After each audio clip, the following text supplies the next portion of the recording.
In the Garden of Gethsemane, under the weight of approaching agony, Jesus fell to his knees. The night was heavy, the air thick, and Scripture records something both mysterious and profound.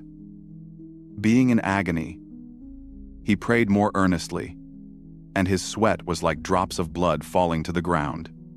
Luke 22:44. This was no ordinary night, and this was no ordinary sweat.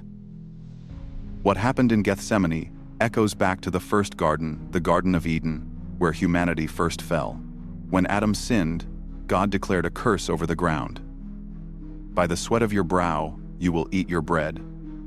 Sweat became a symbol of human struggle, pain, and toil, the weight of a world fractured by sin. Now, centuries later, the second Adam, Jesus, stands in another garden.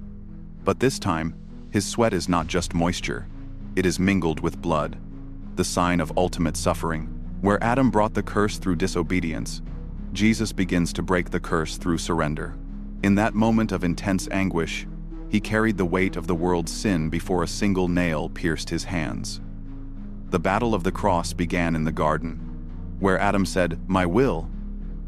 Jesus said, "Not my will, but yours be done." Through his obedience in the garden, he reversed what was lost in Eden. The blood falling to the ground was not wasted. It touched the very earth once cursed.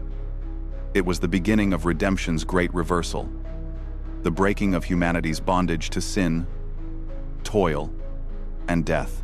This detail, sweating blood, is easy to overlook, but it carries a message written from eternity. Jesus entered our suffering completely. He bore the weight of sin before the world even saw the cross. He faced the darkness alone so we could live in the light. And because of that night, every curse of sin and separation has met its match. In a garden, humanity fell. In a garden, redemption began. So when life presses hard, remember Gethsemane. His garden became our doorway back to grace.